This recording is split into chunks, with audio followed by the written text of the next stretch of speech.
그러니까 최근에 이제 해외 매체 중에서도 이제 튀르키예나 이런 나라들 보면 우리가 흔히 얘기하는 이제 국뽕으로 장사하는 애들이 많아요. 아주 팩트만 얘기하자면 지금 저기 인도네시아는 튀르키예가 만든 칸에 들어갈 돈이 없어요.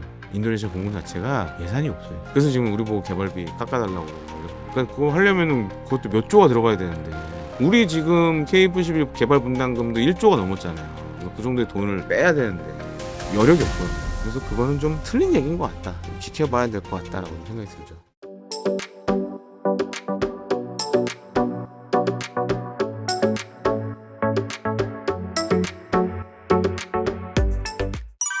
인도네시아가 KF-21을 버리고 튀르키예 칸으로 갈아탄다는 소식이 들리는데 어떻게 될 거라고 보시나요? 아까 이제 일부 뭐 SNS나 인터넷 매체를 통해서 이런 얘기가 나오는데 아직 확정된 건 없어요. 그러니까 이게 무슨 얘기냐면 인도네시아 프라보 대통령이 뭐 지난달에 튀르키예를 방문했어요. 튀르키예를 방문했는데 이때 에르도간 튀르키예 대통령이 프라보 대통령한테 제안을 한 거예요. 우리가 만드는 칸 전투기 개발에 들어와 달라. 근데 아직 확답은 안 했어요. 그리고 또 한 가지 문제가 지금 인도네시아는 아시다시피 이제 우리하고 분담금 문제가 엮여 있잖아요.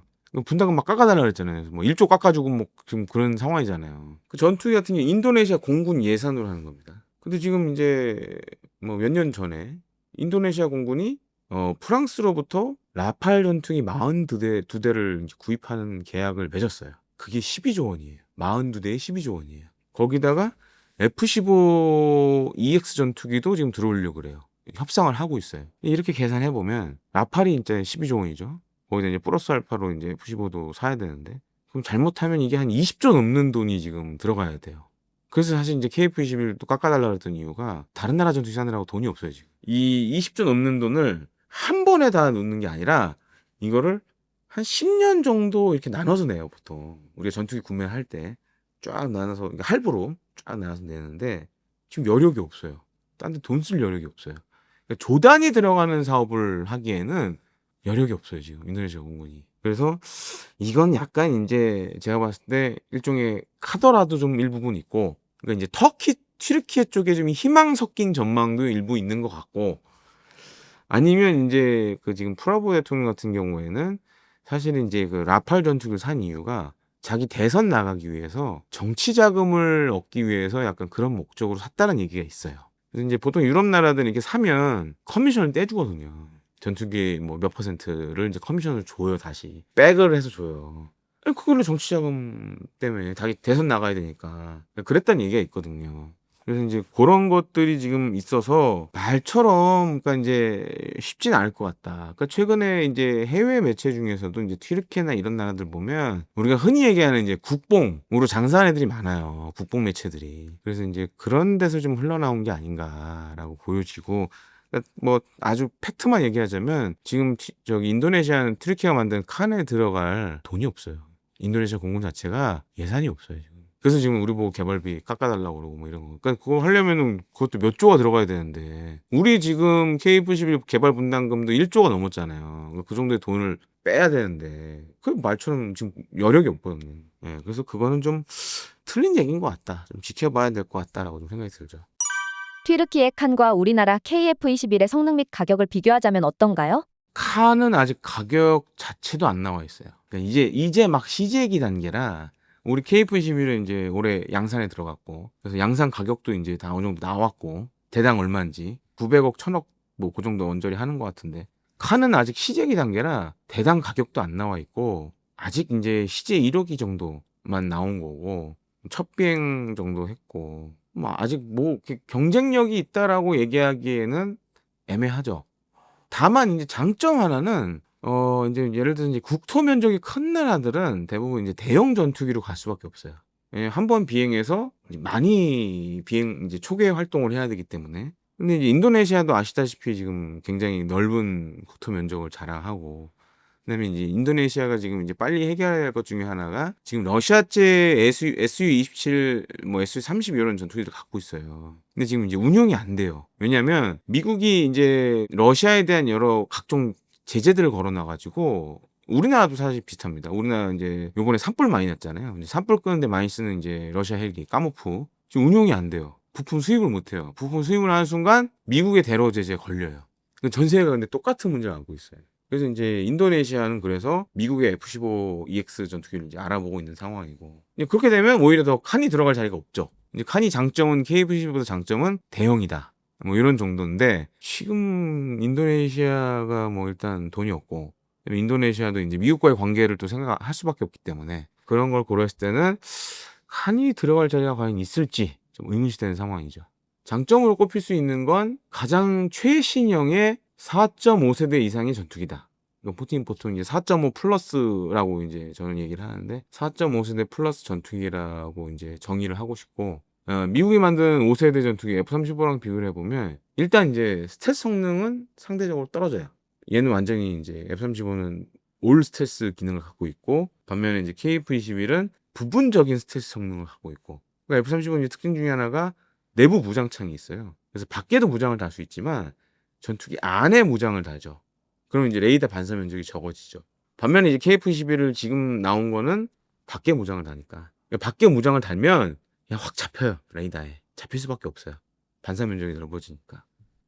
대신에 이제 미국 그 전투기를 살 수 없는 나라들, 사기 좀 약간 꺼리 끼는 나라들, 이런 나라들은 KF-21을 선택할 가능성이 높죠. 예, 그리고 이제 무장이라든가 이런 것들도 이제 미국산 무장보다는 이제 유럽산 무장 혹은 국산 무장을 사용하니까 그런 측면에서는 또 강점이 나름 있죠. 이제 프랑스 라팔뿐 아니라 튀르키예까지 경쟁해야 하는 상황에 왔는데 어떻게 튀르키예가 빠르게 성장할 수 있었는지 그들에게 배울 점은 배워야 한다고 생각하는데요. 우리나라가 보완할 점이 뭐가 있을까요? 최근에 사실 이제 동남아 국가들을 보면 이 튀르키예 무기들을 구매한 나라가 많아지고 있어요. 아주 일례로 말레이시아 같은 경우에는 지금 이제 초계함 사업을 진행을 하고 있는데, 기본적으로 이제 동남아시아는 이제 우리나라의 이제 약간 구역이었는데 튀르키예가 계속 치고 들어와요. 말레이시아 해군 초계함 사업도 튀르키예가 따갔어요. 근데 거기에 함대공 미사일, 그거는 또 우리나라가 만든 해궁이 들어갑니다. 말레이시아 해군이 우리 해궁 달 거야 그래서 선택을 해가지고 해궁이 들어가는데, 지금 그렇게 야금야금 들어오고 있어요. 최근에 보면 전 세계에서 지금 신형 무기를 가장 많이 만든 나라 중에 대표적인 게 바로 튀르키예요. 동시다발적으로 여러 가지 무기 개발 프로그램을 진행을 하고 있어요. 거기에는 이제 튀르키예 군에 대한 소요도 있지만 정말 막 수출형 무기들도 막 많이 만들어내고 있고, 이제 튀르키예가 그럼 이렇게 갑자기 왜 이렇게 커졌냐? 튀르키예가 정말 이 무서운 게 뭐냐면, 우리가 이제 유명하잖아요. 유대인들 굉장히 이제 빠꾸미로 유명한데, 그런 유대인들을 등쳐먹는 게 튀르키예들이에요. 그래서 이제 튀르키예 무인기 기술이 갑자기 어느 날 확 성장을 했는데, 그걸 어떻게 성장하게 됐냐? 이스라엘에서 이제 무인기를 사면서 보통 이제 절충 교육이라고 합니다. 이제 뭘 사면 기술 이전을 받던가 부품을 만드던가 이런 게 있어요. 그걸 하면서 이스라엘의 기술을 많이 뺏어왔어요. 튀르키 애들이 그게 무서워요. 정말 악랄한 애들이에요. 그래서 우리나라도 한번 당한 적이 있는데 그게 사실 강점이었어요. 그렇게 많이 뺏어왔어요. 여러 나라로부터. 뺏어왔고, 그리고 지금은 또 한 가지 무서운 게, 우리나라 같은 경우는 보통 이제 국산화율 뭐 K2 전차 예를 들면 국산화율이면 한 85% 이상 되는데, 튀르키예가 만든 전차는 그렇게까지는 안 돼요. 근데 이제 그 보통 우리가 이제 체계 통합, 그러니까 여러 가지 중요 구성품들을 통합시키는 거, 이거는 많이 올라왔어요 지금. 그러니까 전 세계에서 여러 가지 부품을 갖다가 조립해가지고 만든 능력은 튀르키예가 이제는 수준이 많이 올라왔어요. 그리고 이제 저가로 막 지금 덤핑을 많이 치고, 그 다음에 이제 튀르키예는 또 중요한 게 대부분의 방산업체들이 국영기업이에요. 정부 지분을 다 갖고 있어요. 그래서 저도 이제 해외 전시회 가서 한번 깜짝 놀랐던 게, 우리나라는 잘 보시면 다 이제 민간 기업 회사잖아요.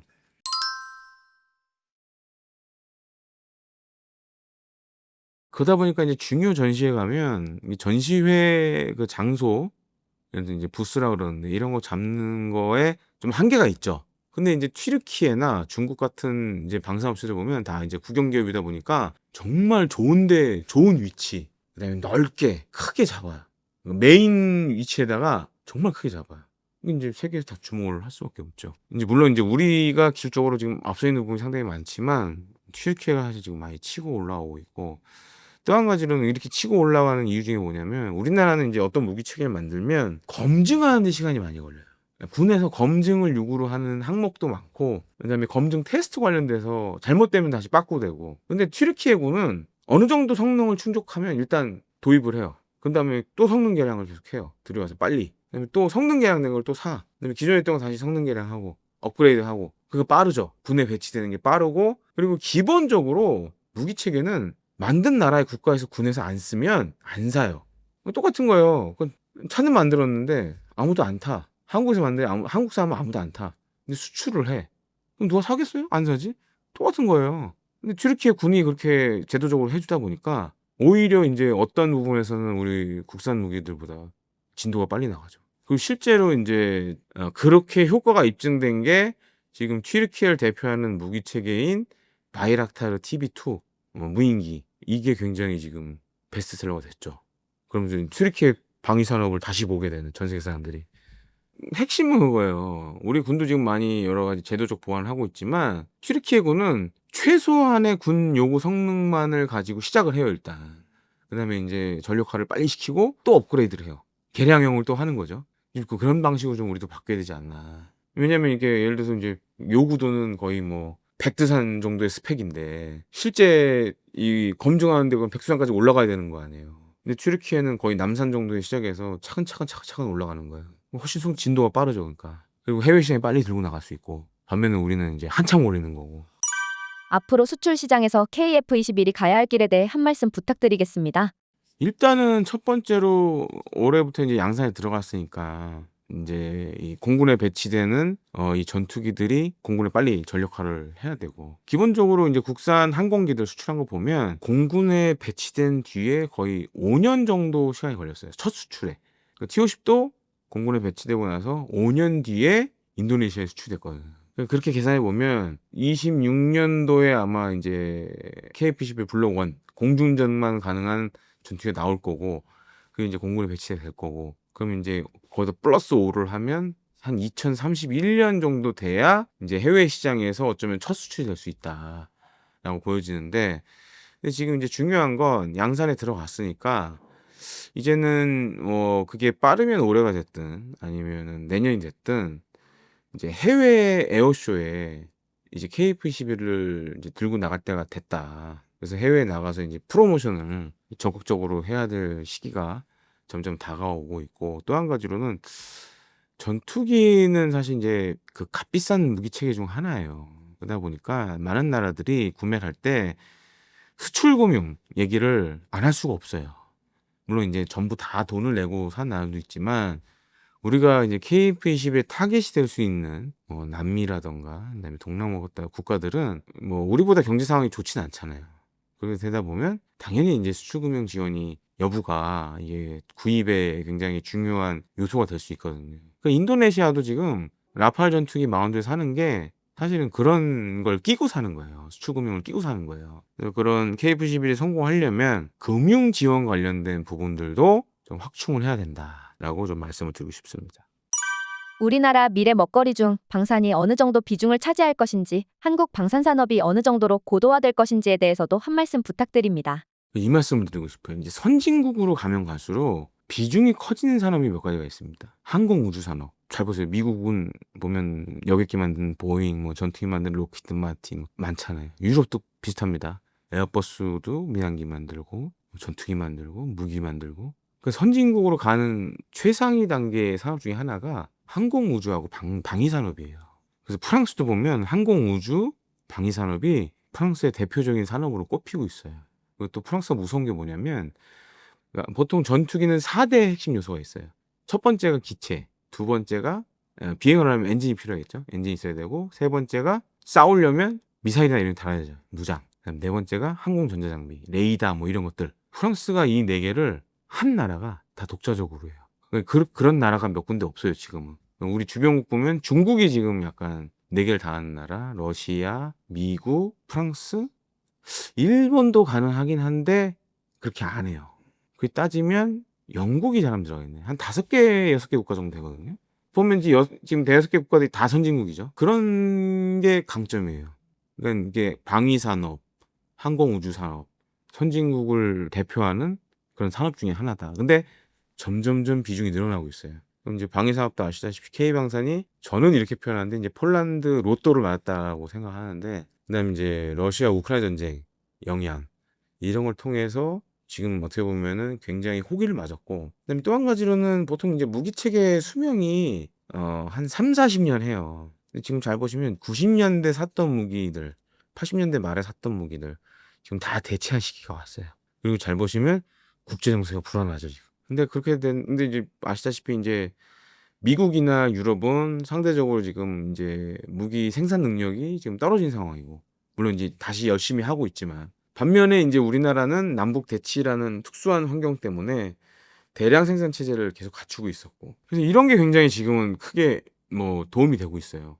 심지어 이제 주식시장을 보더라도 방산주 지금 요새 제가 이제 2022년 기준으로 얘기하자면 다 3배 이상은 뛰었어요.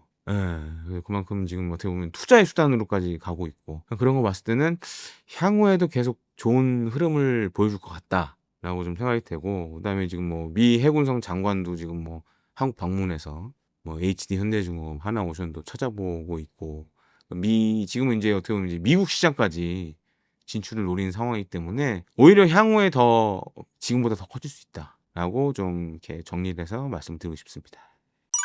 마지막으로 구독자분들께 지정학과 한국방산에 대해 오늘의 내용을 정리하여 한 말씀 부탁드리겠습니다. 제가 나올 때마다 말씀드리지만 참 국제 정세가 다이나믹하게 변하고 있습니다. 그래서 이제 뉴스를 보시더라도 국제면을 꼭 한 번은 꼼꼼히 좀 유심히 봐줄 필요 있고, 뭐 아시다시피 지금 우리나라도 뭐 미국의 관세 여파에 들어가 있고, 반면에 지금 그런 것도 있더라고요. 그 미국 주식은 죽을 쓰고 있는데 오히려 한국 주식은 좀 상황이 낫다라고 이제 말씀하시는 분도 있고, 특히 그 가운데 좀 방산주는 향후에도 계속 이 성장 동력이 있기 때문에 좀 유심히 살펴보셨으면 좋겠습니다. 이상입니다.